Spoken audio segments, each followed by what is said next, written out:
दोस्तों, आज हम आपको हनुमान जी की पूछ का रहस्य बताने वाले हैं। इस कथा के माध्यम से एक बार की बात है, कैलाश पर्वत पर मां पार्वती अपने दिन भर की पूजा अर्चना में व्यस्त थी। तभी उन्हें रावण कैलाश पर्वत की ओर आता दिखाई दिया। पार्वती जी ने शंकर जी से कहा, भगवान, अपने इस भक्त को कैलाश आने से रोक दीजिए, वरना किसी दिन मैं इसे अग्नि में भस्म कर दूंगी। यह जब भी आता है मैं बहुत असहज हो जाती हूँ। यह बात मुझे बिल्कुल भी पसंद नहीं है। आप इसे समझा दीजिए, यह कैलाश में प्रवेश न करें। शिव जी जानते थे कि पार्वती सिर्फ उनके वरदान की मर्यादा रख के लिए रावण को कुछ नहीं कहती है। वह चुपचाप उठकर बाहर आकर देखते हैं, रावण नंदी को परेशान कर रहा है। शिवजी को देखते ही वह हाथ जोड़कर प्रणाम करता है। प्रणाम महादेव, आओ दशानन, कैसे आना हुआ? महादेव ने कहा, मैं तो बस आपके दर्शन करने के लिए आ गया था महादेव। आखिर महादेव ने उसे समझाना शुरू किया, देखो रावण, तुम्हारा यहाँ आना पार्वती को बिल्कुल भी पसंद नहीं है,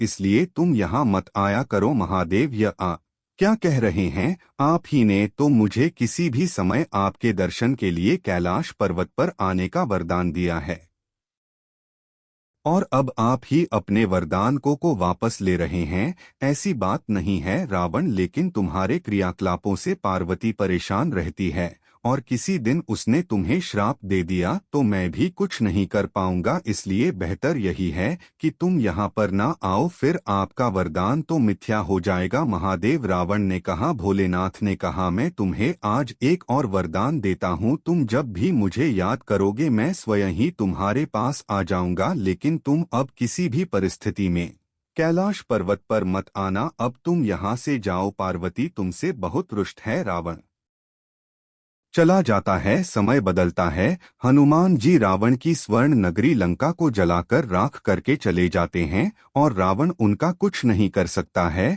वह सोचते सोचते परेशान हो जाता है कि आखिर उस हनुमान में इतनी शक्ति आई कहाँ से। परेशान होकर वह महल में ही स्थित शिव मंदिर में जाकर शिव जी की प्रार्थना आरंभ करता है। जटाटवी जल प्रवाह पापत स्थले गले अवलंब लंबित भुज तुम मालिका। उसकी प्रार्थना से सुप्रसन्न होकर प्रकट होते हैं। रावण अभिभूत होकर उनके चरणों में गिर पड़ता है। भोलेनाथ कहते हैं, कहो दशानन, कैसे हो आप? अंतर्यामी हैं महादेव, सब कुछ जानते हैं। प्रभु, एक अकेले बंदर ने मेरी लंका को और मेरे दर्प को भी जलाकर राख कर दिया। मैं जानना चाहता हूँ, यह बंदर जिसका नाम हनुमान है आखिर कौन है?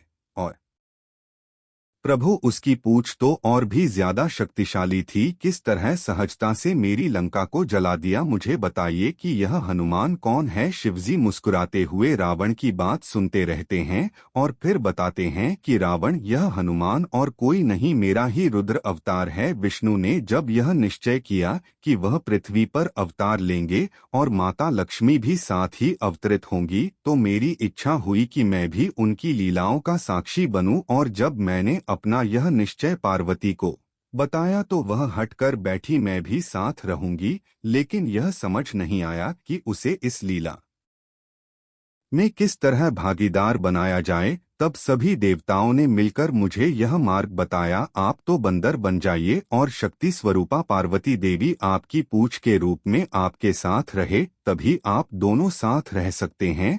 और उसी अनुरूप मैंने हनुमान के रूप में जन्म लेकर राम जी की सेवा का व्रत रख लिया, और शक्ति रूपा पार्वती ने पूछ के रूप में और उसी सेवा के फल स्वरूप तुम्हारी लंका का दहन किया। अब सुनो रावण, तुम्हारे उद्धार का समय आ गया है। आठ श्री राम के हाथों तुम्हारा उद्धार होगा, पर मेरा परामर्श है कि तुम युद्ध के लिए सबसे अंत में प्रस्तुत होना, जिससे कि तुम्हारा समस्त राक्षस परिवार भगवान श्री राम के हाथों से मोक्ष को प्राप्त करें और तुम सभी का उद्धार हो जाए। रावण को सारी परिस्थिति का ज्ञान होता है और उस अनुरूप वह युद्ध की तैयारी करता है और अपने पूरे परिवार को राम जी के समक्ष युद्ध के लिए पहले भेजता है, और सबसे अंत में स्वयं मोक्ष को प्राप्त होता है। तो दोस्तों, अगर आपको यह कहानी पसंद आई हो तो इस वीडियो को एक लाइक अवश्य कर दीजिएगा और वीडियो को शेयर करके चैनल को सब्सक्राइब जरूर कर ले। धन्यवाद।